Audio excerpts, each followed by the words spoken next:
So hello everyone, welcome to the AI club. My name is Uddesh Soman.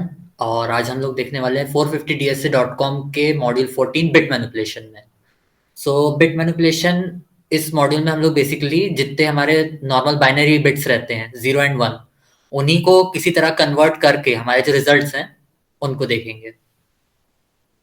तो question के साथ ही आपको बताते चलूंगा। पहला क्वेश्चन हमारे पास, given a positive integer n, we need to print the count of set bits in it. तो हमारे पास बाइनरी में जब भी नंबर रहते हैं, हम बाइनरी में नंबर को 0 और 1 से रिप्रेजेंट करते हैं। तो 0 जो रहेगा वो अनसेट बिट कहलाएगा, और 1 जो है वो सेट बिट कहलाएगा। अब किसी भी नंबर के बाइनरी रिप्रेजेंटेशन में, जैसे यहाँ 15 लिया हूँ एग्जाम्पल के लिए, इसका बाइनरी रिप्रेजेंटेशन है 1111। तो इस रिप्रेजेंटेशन में कितने 1 आ रहे हैं वो हमें गिनना है। तो इसके दो तरीके हो सकते हैं। या तो आप इसको 2 से डिवाइड करते जाइए, जहां पे भी आपको मिलेगा रिमाइंडर उसको आप काउंट कर लेंगे, जो अपन ने मेथड यहाँ पे लगाई है।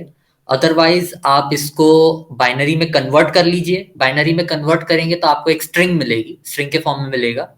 और उस स्ट्रिंग में से आप 1 जितने हैं उसको काउंट कर लीजिए। बट ये तरीका बेटर है। और इसके लिए हमें एक्चुअली लगता है डू वाइल लूप, बट क्योंकि पाइथन में डू वाइल लूप नहीं है तो बेस केस मैंने हटा लिया है।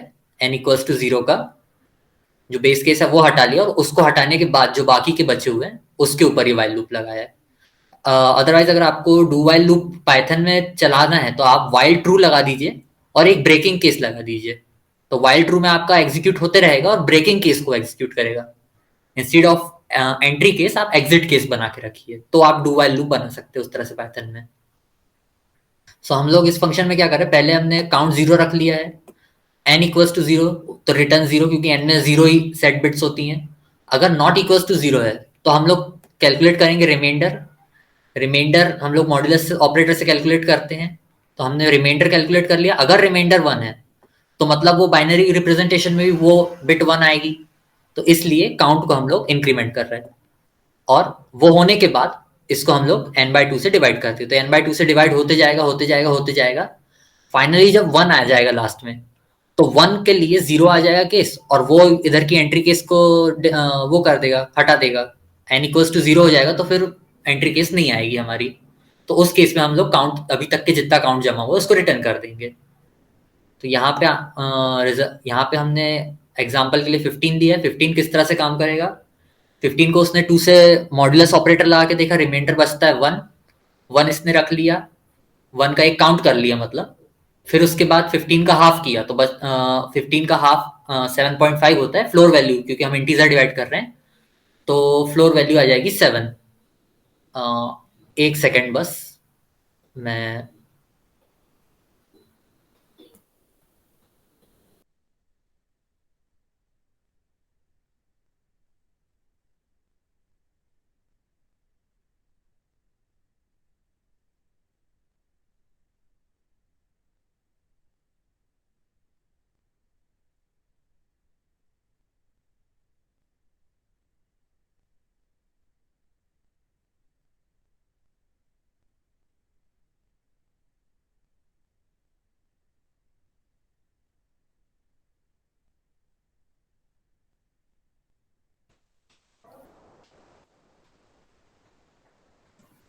ओके। आवाज आ रही ना मेरी? हाँ, आ रही है। हाँ। तो हमने जैसे यहाँ 15 लिया है, 15 को हम लोग रिमाइंडर चेक करेंगे मॉड्यूलस ऑपरेटर से। 1 आता है, 1 का एक काउंट हो जाएगा। फिर क्योंकि n/2 करेंगे तो हमारा जो 8 आना 7.5 आता है आंसर। 7.5 तो फ्लोर वैल्यू आ जाएगी, क्योंकि हम यहाँ इंटीजर डिवाइड कर रहे हैं। तो आ जाएगी वैल्यू 7। 7 को फिर करेंगे तो इंटीजर वैल्यू के कारण उसका डिवाइड बाय 2 आ जाएगा 3। 3 को फिर से करेंगे तो आएगा 1। 1 को फिर से करेंगे तो 1/2, तो वो 0 आ जाएगा। 0 आ जाएगा तो ये बेस केस आ जाता है, तो वहां पे हमें कुछ नहीं करना है। अभी तक के हमारा काउंट 4 बार हो जाएगा। तो वो काउंट +1 +1 होते हुए 4 काउंट आ जाएंगे हमारे पास। बस यही सिंपल तरीका है इसको करने का। तो यहाँ पे हमारे पास काउंट सेट बिट्स जो है वो 15 आ गया। अब नेक्स्ट क्वेश्चन है। नेक्स्ट क्वेश्चन के लिए आई एम होपिंग कि कल के लेक्चर से आपको और गेट पता हो। और गेट और टूज कॉम्प्लीमेंट, ये दो कॉन्सेप्ट यहाँ पे यूज होंगे। तो हमारे पास एक एरे दिया है, और उस एरे में हर नंबर 2 बार आ रहा है एक्सेप्ट फॉर 2 नंबर्स। जैसे एग्जांपल दिखाता हूं मैं आपको। यहाँ पे हमारे पास 1 2 बार आ रहा है इस एरे में, 1 और 1। 2 भी 2 बार आ रहा है। 3 और 5 जो हैं वो डिस्टिंक्ट नंबर्स हैं।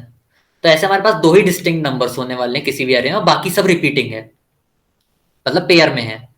तो उसको हमें फाइंड आउट करना है कि ऐसे कौन से नंबर हैं जो डिस्टिंक्ट हैं इस एरे में, या फिर यूनिक हैं। तो यूनिक नंबर्स के लिए हम क्या करेंगे, हमने यहाँ पे फंक्शन बनाया। तो पहले तो रिजल्ट को 0 से इनिशिएट कर दिया, फिर फॉर आई इन एरे यहाँ पे हमें एक्स और सम लेना है सारे एलिमेंट्स का। तो हमारे पास ये जितने एलिमेंट्स हैं ना, 1 2 3 2 5 1, इन सब का बाइनरी रिप्रेजेंटेशन होगा। आपने कल एक्सऑर गेट देखा था। एक्सऑर गेट मतलब अगर एक्सक्लूसिवली डिफरेंट एलिमेंट्स हैं, मतलब 1 के अगेंस्ट 0 आ रहा है या फिर 0 के अगेंस्ट 1 आ रहा है, तो ही उसकी आंसर 1 होगा। अदरवाइज अगर 1 1 आता है या फिर 0 0 आता है तो उसका आंसर 0 हो जाएगा। तो ये एक्सक्लूसिव ऑरिंग होगी इन सारे नंबर्स की। तो हम एक्सक्लूसिव रिपीटेडली एक्सक्लूसिव और कर रहे हैं, तो इसको और सम कहा है, एक्स और सम। तो एक्स और सम हमें मिल जाएगा, उसको हम इसमें स्टोर कर ले रहे हैं। इसका हम लोग निकाल रहे हैं टूस कॉम्प्लीमेंट। तो ये हमारे पास एक्स और सम जो आया, वो देखिए ये इसके अर्थमेटिक सम की इक्वल नहीं है, एक्स और सम अलग है। तो इधर एक्स और सम 6 है। इसका हमने निकाला टूस कॉम्प्लीमेंट। तो एक्चुअल में ये टूस कॉम्प्लीमेंट जो है वो 6 के बाइनरी रिप्रेजेंटेशन का आएगा। 6 का बाइनरी रिप्रेजेंटेशन होता है 1 1 0। तो उसका जो एक्स और वैल्यू आए, हम लोग उसका टूस कॉम्प्लीमेंट निकालेंगे, तो वो दो कट तो लास्ट बिट में 1 ऐड हो जाएगा और बाकी सारी बिट्स इन्वर्ट हो जाएंगी। तो इससे आपको 1 0 मिल जाएगा टूस कॉम्प्लीमेंट। तो ये टूस कॉम्प्लीमेंट आ जाता है हमारे पास। ये अगर आपको टूस कॉम्प्लीमेंट कैलकुलेट करना है तो ये एक तरीका है। आप उसके नेगेटिव वैल्यू से, मतलब 6 की नेगेटिव वैल्यू जो भी रहेगी उससे आप इसकी एंडिंग कर दीजिए, तो बाइनरी लॉजिक के अकॉर्डिंग वो टूस कॉम्प्लीमेंट बन जाएगा। अब हम लोगों ने अपने रिजल्ट जो हमें दो यूनिक नंबर्स चाहिए उनको इनिशिएट कर दिया है, नंबर 1 और नंबर 2, और इनको 0 रखा है। और आई इन रेंज लेंथ एरे, अब हम लेंथ एरे के जितने एलिमेंट्स हैं उनकी, जो अभी तक के हमने टूस कॉम्प्लीमेंट निकाला है एक्स और सम का, उसके साथ एंडिंग करा के देख रहे हैं। एंडिंग मतलब दोनों का रिजल्ट, मतलब एंड गेट करने के बाद जो आपके पास नंबर बचता है जो भी, तो अगर वो 0 से बड़ा है तो हम उसकी और वैल्यू, हम उसकी एक्स और वैल्यू कर देते किसके साथ, एरे एलिमेंट के साथ। ये जो भी हमारा एलिमेंट है उसके साथ हमारा जो NR1 हमने लिया इनिशिएट किया उसके साथ ऑरिंग कराते हैं एक्स और, अदरवाइज नंबर 2 के साथ। तो होगा ये कि जो भी एक कोई बड़ा नंबर है, जैसे 5 जो है, ये एक्सॉरिंग होते होते यहाँ 5 बनता जाएगा। मतलब जो बिट्स रहती 1 0 1 0 1 0 1, वो 1 के फॉर्म में आते जाएंगे जब जैसे यहाँ रिपीटेडली एक्सॉर चलते जाएगा। अब क्योंकि हमने ये सेपरेशन केस लगा दिया कि बड़ा कि अगर 0 से बड़ी वैल्यूज आ रही हैं, मतलब इन दोनों का एंड करने के बाद, एंड गेट लगाने के बाद अगर 0 से बड़ी वैल्यूज आ रही तो वो हमें NR1 में डालना है, अदरवाइज NR2 में डालना है। तो मतलब वो दोनों नंबर सेपरेट हो जाते हैं, एक एक इसमें 5 आ जाएगा, एक इसमें 3 आ जाएगा। जब हम उनको प्रिंट कराते हैं तो हमें ये 3 एंड 5 जो यूनिक वैल्यूज है वो मिल जाती हैं। मतलब अगर इसमें आप एक्स्ट्रा यूनिक वैल्यूज डालेंगे तो ये प्रोग्राम काम नहीं करेगा। या फिर मान लीजिए कि आप पेयर ना करके किसी एक को ट्रिपलेट कर दें तो भी वो एरर दे देगा, मतलब गलत रिजल्ट दे देगा। ये एक्सक्लूसिवली इसी टाइप की लिस्ट कि आपके बाकी नंबर्स पेयर में हो और दो यूनिक नंबर्स हो, बस उसी के लिए काम करेगा ये। नेक्स्ट क्वेश्चन है, आपको दो नंबर दिए हैं, इसमें आपको देखना है कि ए को बी में फ्लिप करने के लिए कितनी बिट्स लगेंगी। कितनी बिट्स को फ्लिप करना पड़ेगा तो आप ए को बी में कन्वर्ट कर सकते हो। तो हमारे पास ए की वैल्यू है 13 और बी की वैल्यू है 2।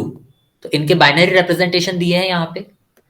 तो अगर हमें 13 को मान लीजिए 2 में फ्लिप करना है तो 1 को 0 बनाने के लिए एक बार फ्लिप करना पड़ेगा, 0 को 1 बनाने के लिए फ्लिप करना पड़ेगा, और इन दोनों 1 को भी 0 बनाने के लिए फ्लिप करना पड़ेगा, तब वो 13 से 2 में बदलेगा।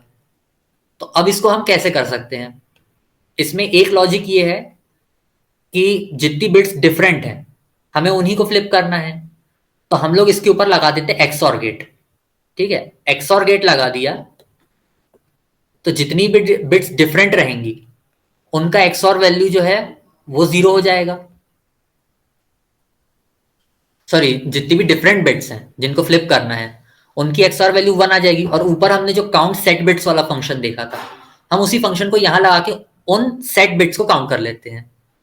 तो फाइनली हमें उससे रिजल्ट मिल जाएगा कि हमें कितनी बिट्स को फ्लिप करना है। अगर यहाँ पे मान लीजिए 1100 है, इसका भी रिजल्ट 1 आ जाएगा, इन दोनों का भी और 1 आ जाएगा, 10 का भी 1 आ जाएगा, और 110 का भी 1 आ जाएगा। तो ऐसे आपको 4 1 मिल जाते हैं इसका और करने एक्स और करने के बाद। और उस एक्स और में आप नंबर ऑफ बिट्स को काउंट कर लीजिए, तो आपको पता चल जाएगा कि आपको एक नंबर को दूसरे नंबर में कन्वर्ट करने के लिए कितनी बिट्स को फ्लिप करना है। तो आई होप ये क्वेश्चन इजी था। वैसे इसके इजी हैं क्वेश्चन, ज़्यादा डिफिकल्ट नहीं है। थर्ड है, आपके पास एक नंबर n है, आपको final count of set bits देखना है 1 टू दैट नंबर। तो जैसे मान लीजिए मैं यहाँ 4 कर रहा हूँ, तो मुझे 4 में 1 2 3 4 इन चारों नंबर का मिला के कितनी सेट बिट्स आ रही, सेट बिट्स मतलब 1 कितने आ रहे हैं वो काउंट करना है। तो 4 के लिए मुझे 001 के भी काउंट करना है, 010 011 और 100। ये 1 2 3 4 इन चारों के सेट बिट्स काउंट करने हैं। तो इन चारों के सेट बिट्स काउंट करने सिंपल है, इधर पे एक टोटल इनिशिएट कर दिया 0 से, और आई को जो है 1 टू n+1, क्योंकि हमारा जो रेंज ऑपरेटर है वो लास्ट एलिमेंट को कंसिडर नहीं कर रहा, तो n+1 कर दिया, तो n भी इंक्लूड हो जाएगा। तो 1 टू n चलाने के लिए 1 टू n+1 कर दिया, और उसको टोटल में इंक्रीमेंट करते जा रहा हूँ count set bits of that type. तो हमारा काउंट सेट बिट्स ऊपर जो फंक्शन मैंने बताया था, उसी में हमारी जितनी सेट बिट्स हैं वो टोटल सम में जुड़ जाएंगी। तो यहाँ पे और रिटर्न कर देंगे हम टोटल। तो 4 के लिए हम सेट बिट्स को काउंट कर रहे हैं, तो ये 1 की 1, 2 में से एक सेट बिट आती है, 3 में से 2 सेट बिट्स आती हैं, और 4 में से एक सेट बिट आती है। तो ये टोटल हमारे पास 5 सेट बिट्स आती हैं 1 टू n में। तो 1 टू n, n की वैल्यू 4 है, तो हमारे पास टोटल 5 सेट बिट्स हैं। फिर next, given a non-negative integer n, the task is to check if n is power of 2. More formally, check if n can be expressed as 2 to the power x for some x. तो आपको सिर्फ ये पता करना है कि कोई number 2 की पावर है क्या। अब 2 की पावर चेक करने के लिए एक बहुत इजी लॉजिक है कि अगर आपका कोई भी नंबर जो है, अगर वो 2 की पावर से रिप्रेजेंट होता है, तो उसका बाइनरी एक्सप्रेशन में सिर्फ एक 1 होना चाहिए, सिर्फ एक 1। तो उसके लिए हमने वापस से काउंट सेट बिट्स वाला फंक्शन देखा और उसको कर दिया इक्वल्स टू 1। अगर आपके नंबर में सिंगल सेट बिट है तो वो 2 की पावर है, अदरवाइज वो 2 की पावर नहीं है। तो इधर 64 के लिए ट्राई किया, 64 का हो जाता है 100000। तो हाँ, 64 2 की पावर है, 98 2 की पावर नहीं है, उसका अलग रिप्रेजेंटेशन, उसमें मोर देन 1 सेट बिट्स आ जाएंगी, तो वो 2 की पावर में नहीं आएगा। फिर नेक्स्ट है हमारे पास ऐसा ही जो ऊपर मैंने भी बताया सेट बिट्स वाला नंबर, वही है। अब हमें उसमें जो सेट बिट है उसकी पोजीशन बतानी। तो हमारे पास दिया है ऑलरेडी कि नंबर में एक ही सेट बिट है, एक ही सेट बिट मतलब वो हमें ऑलरेडी पता है कि वो 2 की समथिंग पावर है। अब हमें लेफ्ट साइड से लीस्ट सिग्निफिकेंट बिट जो रहती है, वो एक्चुअली सॉरी राइट साइड में रहती है, राइट साइड से कौन से पोजीशन पे वो आ रहा है, और पोजीशन हम 1 से स्टार्ट कर रहे हैं, तो वो हमें बताना है। तो इसका एक इसका भी सिंपल तरीका है, इधर पे मैंने बाइनरी में कन्वर्ट किया हूँ। जो हमारा बाइनरी रिप्रेजेंटेशन है उसको बाइनरी में पर स्ट्रिंग में कन्वर्ट किया हूँ। वहां पे हमने काउंट वाले फंक्शन में उसका सिर्फ काउंट ले लिया था, उसमें कन्वर्ट नहीं किया था। यहाँ पे यहाँ पे जो आंसर है उसमें मैं रिमाइंडर को ऐड करते जा रहा हूँ इन स्ट्रिंग फॉर्मेट में ऐड करते जा रहा हूँ। तो हमारे पास 01010101 करके रिप्रेजेंटेशन आ जाएगा। और अब क्योंकि हमें पता है कि एक ही है, एक ही 1 आ रहा है, और वो 1 जो है मोस्ट सिग्निफिकेंट बिट मतलब लेफ्ट मोस्ट साइड में रहेगा, तो ऑब्वियसली आपकी लेंथ ऑफ स्ट्रिंग जितनी है वही उसकी पोजीशन हो जाएगी।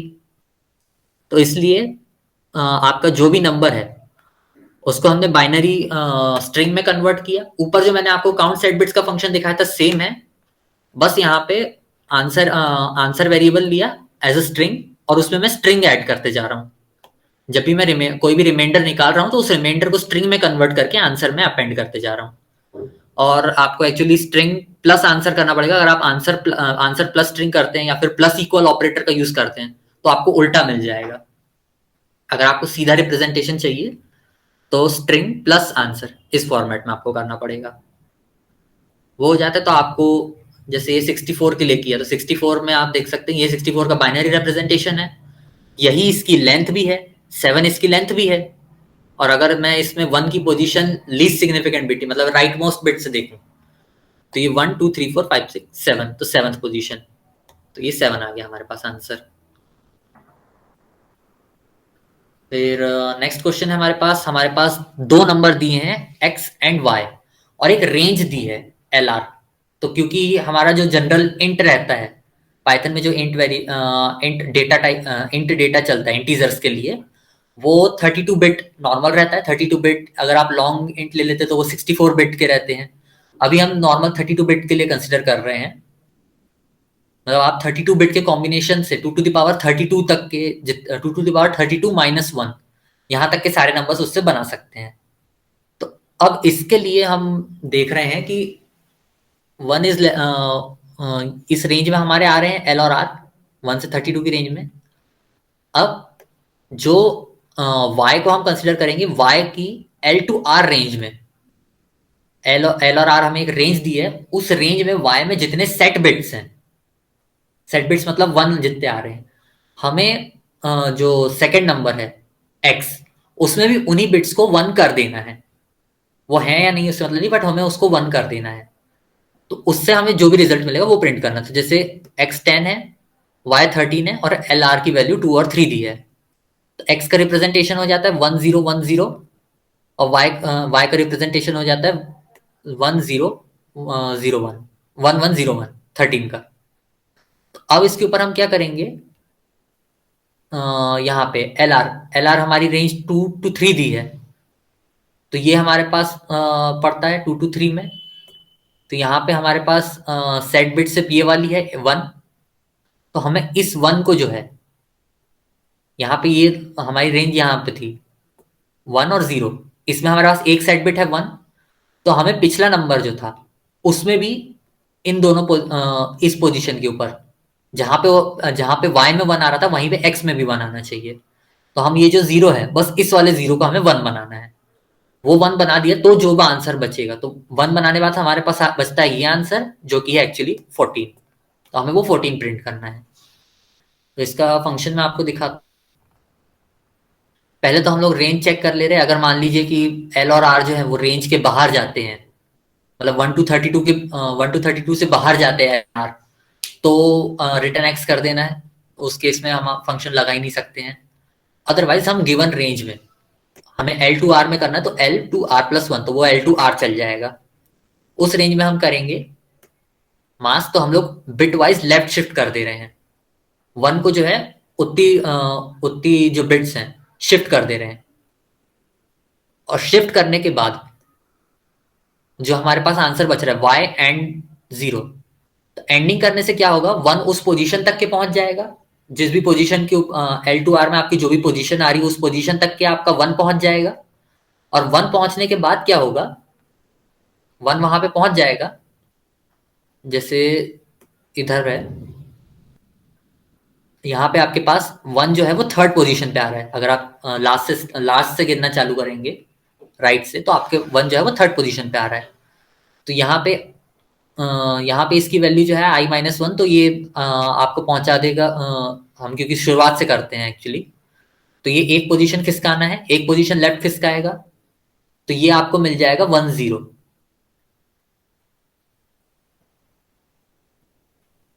1 0 मिल जाएगा। 1 0 को जब आप इससे 1 0 करने के बाद आप इसको y से एंडिंग करेंगे, y से एंडिंग करेंगे और वो 0 नहीं होना चाहिए।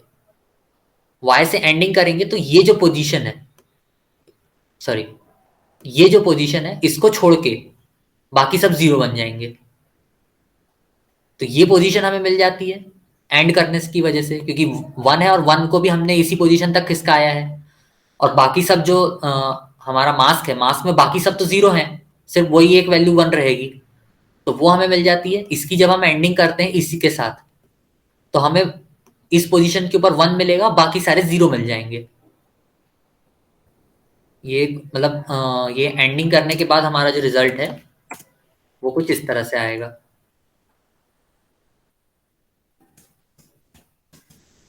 ठीक है, 0 1 0 0। अब इसको हम क्या कर दे रहे हैं, और कर दे रहे हैं मास्क के साथ। हमारा जो ओरिजिनल एक्स था उसके साथ हम और गेट लगा दे रहे हैं। और गेट लगाने पे क्या होगा, जहां जहां उसके 0 हैं, ओरिजिनल नंबर में और किसी बिट पे फर्क नहीं पड़ेगा, क्योंकि जहां जहां उसके 1 है 1 ही रहेंगे, जहां जहां उसके 0 है 0 0 का और भी 0 ही रहता है।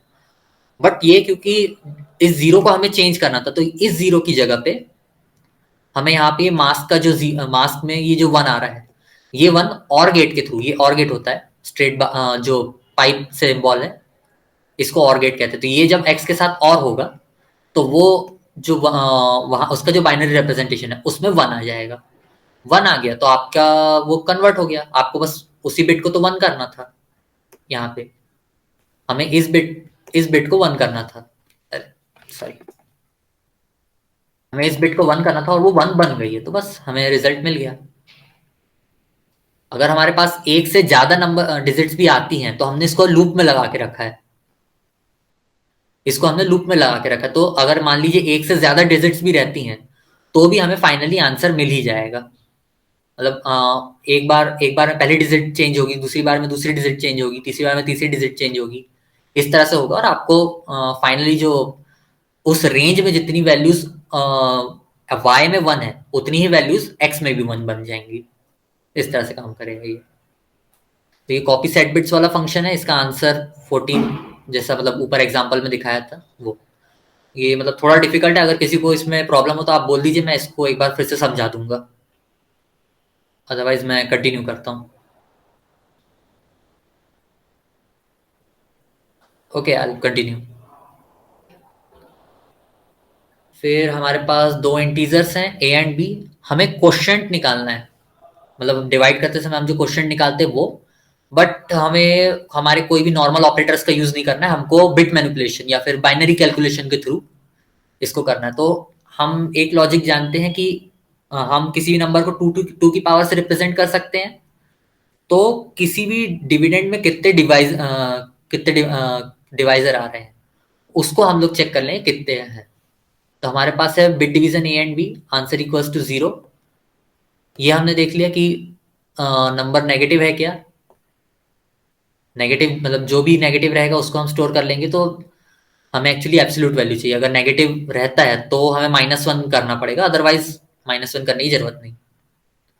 तो और इसको हम आई को चेक करेंगे, 31 -1 तो 31 to 0, क्योंकि हम टू की जो पावर है उसको एक एक शिफ्ट करते चलेंगे, टू की पावर से करेंगे। तो हम लोग ये देख रहे हैं, हम लोग a डिवाइडेड बाय b कर रहे हैं, तो हम b को चेक कर लेंगे कि b को राइट शिफ्ट करने का मतलब 2 से मल्टीप्लाई करने के बाद, सॉरी लेफ्ट शिफ्ट है, लेफ्ट शिफ्ट मतलब मल्टीप्लाई बाय 2 होता है। अगर आप यहाँ पे नंबर देखें 0 1, अगर मैं इसके 1 को एक बिट लेफ्ट में शिफ्ट कर दूं तो ये बन जाएगा 1 0।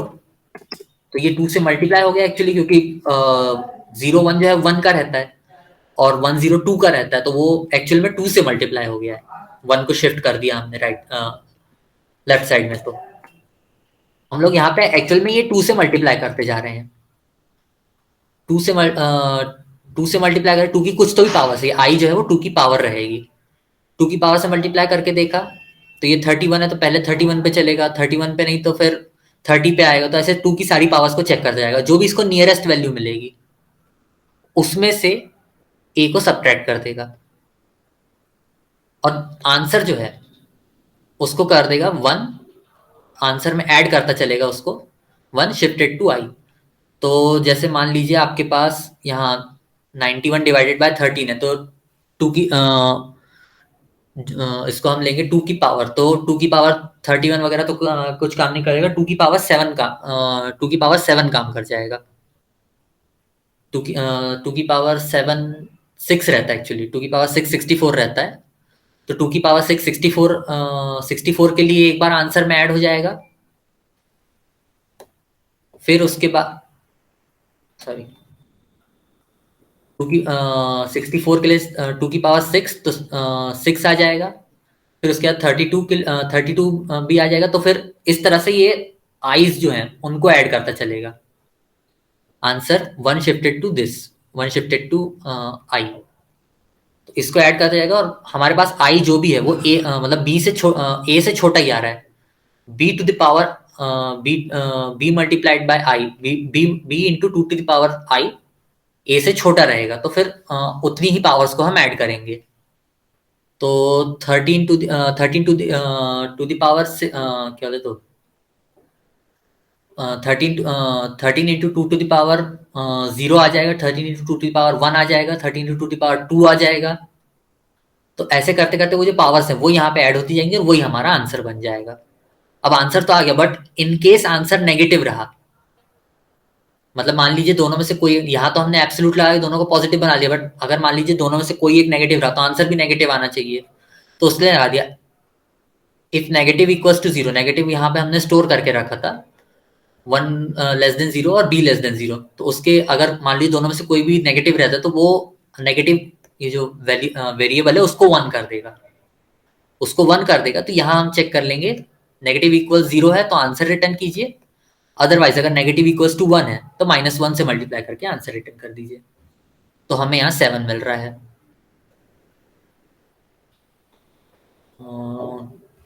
इसमें किसी को कोई डाउट है क्या? हेलो, मेरी आवाज आ रही है ना?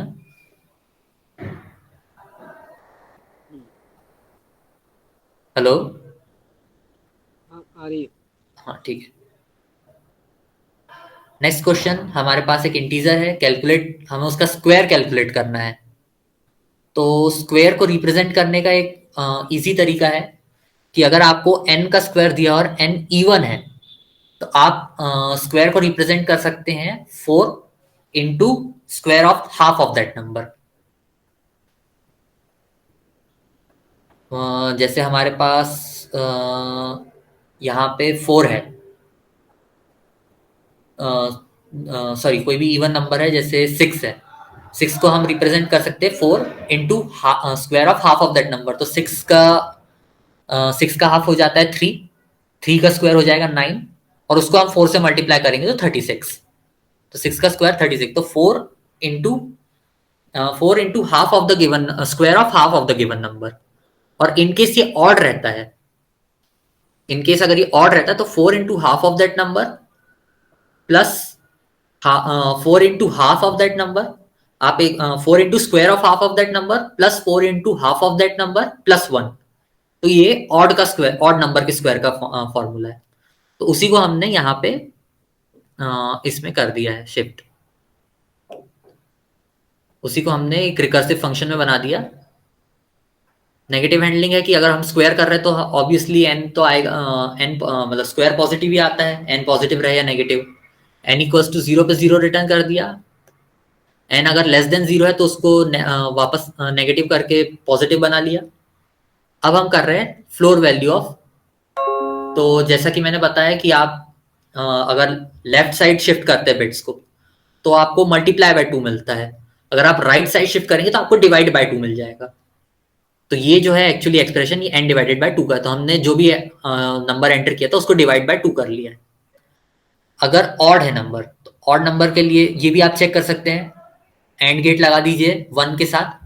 तो अगर वो ट्रू, अगर उसका एंड गेट 1 के साथ एग्जिस्ट कर जाता है तो वो ऑड नंबर है, अगर एंड गेट एग्जिस्ट नहीं करता तो वो इवन नंबर है, क्योंकि लास्ट बिट 0 रहती है किसी भी ऑड नंबर की। बाइनरी रिप्रेजेंटेशन में ऑड नंबर्स के जो लास्ट बिट रहती है वो 1 रहती है और इवन नंबर्स में 0 रहती है। तो हम लोग रिटर्न क्या कर देंगे, मैंने उसका फॉर्मूला बताया था 4 into square of half of that number. तो ये लेफ्ट शिफ्ट बाय 2 मतलब इक्विवेलेंट टू मल्टीप्लाई बाय 4 है, मल्टीप्लाई बाय 4 की इक्विवेलेंट ही है लेफ्ट शिफ्ट बाय 2। तो 4 multiplied by half of that number into 4 times half of the number, क्योंकि x जो था वो हमारे n का हाफ था, प्लस 1। तो ये रिकर्सिवली इधर x जो बन रहा है उसका भी स्क्वायर कैलकुलेट हो ही जाएगा और आपको फाइनली ऑड नंबर का स्क्वायर मिल जाएगा। अदरवाइज इवन है तो 4 into 4 into half of the square of half of that number। तो वो हमने यहाँ कर लिया है, इसका रिजल्ट आपको स्क्वायर दे देगा। फिर लास्ट क्वेश्चन है, ये एक्चुअली पता नहीं क्यों दिया है इसमें, ये एक्चुअली स्ट्रिंग्स का क्वेश्चन है, ये बिट मैनिपुलेशन का क्वेश्चन नहीं है, ना ही इसका सॉल्यूशन बिट मैनिपुलेशन से होता है, पर फिर भी क्योंकि दिया है तो कर लेते हैं। तो हमें स्ट्रिंग है, उसके सारे पॉसिबल सब सीक्वेंसेस निकालने लेक्सियोग्राफिकली सॉर्टेड ऑर्डर में। तो मुझे लेक्सियोग्राफिकली सॉर्टेड ऑर्डर उतना पता नहीं है क्या होता है, बट मैंने जैसे इसका सॉल्यूशन देखा हूँ उसके अकॉर्डिंग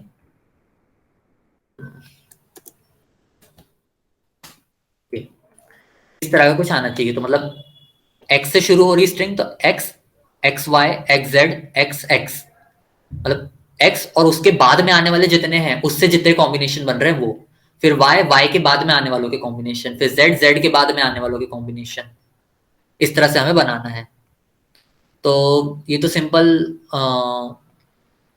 इसने यहाँ पे लेंथ ऑफ स्ट्रिंग अभी अगर 0 है तो रिटर्न कर दिया है। अदरवाइज अगर st हमने एक सेट बना के रखा है, सेट बना के रखा है, तो हमारी जो भी स्ट्रिंग अभी पास हो रही है उस स्ट्रिंग को हम लोग पहले तो ऐड कर लेंगे सेट में, फिर उसके बाद फिर उसके बाद जो स्ट्रिंग बची हुई है उसके ऊपर हम लोग उसको लिस्ट कर दिया, लिस्ट करने से वो स्प्लिट हो गया, मतलब एक एक लेटर में जुड़ गया, उसमें से किसी एक जो भी हमारा इंडेक्स चल रहा है उसको रिमूव कर दिया तो वो कोई एक कॉम्बिनेशन बन ही जाएगा, और बची हुई जो स्ट्रिंग थी, बची हुई स्ट्रिंग को वापस ज्वाइन कर दिया, मतलब जो लिस्ट में अलग अलग वैल्यूज के अलग अलग इंडेक्सेस के ऊपर लिस्ट के लेटर्स आ गए थे उनको वापस से एक स्ट्रिंग बना दिया, वापस से एक स्ट्रिंग बना दी, तो ऑर्डर उसका चेंज नहीं होगा, तो हेंस आपको लेक्सियोग्राफिकल कॉम्बिनेशंस मिल जाएंगे। वो हो जाता है बची हुई स्ट्रिंग के ऊपर वापस से जनरेट लगा दिया, वापस से जनरेट लगा दिया तो आपकी दोबारा स्ट्रिंग इसके अंदर जाएगी और वो इवैल्यूएट हो जाएगी। और क्योंकि आप फॉर आई इन रेंज चला रहे हैं तो फिर स्ट्रिंग के बचे हुए एलिमेंट्स के भी हो जाए, तो जैसे एक्स है, एक बार वाई रिमूव हुआ तो एक्स जेड एक्स, फिर एक बार जेड रिमूव हुआ तो x x x y x, और एक बार एक्स रिमूव हुआ तो एक्स वाई जेड। फिर उसके बाद नेक्स्ट इटरेशन, फिर उसके बाद हमारा जो आई इंडेक्स है वो हट भी गया, तो फिर एक बार जिसमें एक्स नहीं है वो वाला इसके ऊपर चलेगा, वाई जेड एक्स के ऊपर भी वापस से पूरा लूप चलेगा। फिर मान लीजिए अगर वाई हटा है तो एक्स जेड एक्स के ऊपर भी वापस से पूरा चलेगा, तो ये रिकर्सिवली आपके सेट में जोड़ते जाएंगे, तो इस सेट में हमारे पास जितने जुड़ रहे हैं वो सारे कॉम्बिनेशन नीचे प्रिंट किए हैं, ये आपके सारे कॉम्बिनेशंस। तो थैंक यू, आज के लिए इतना ही था, आज हमने बिट मैनिपुलेशन कंप्लीट कर लिया है, एंड बस, thank you, my name is Uddesh Soman, thank you very much.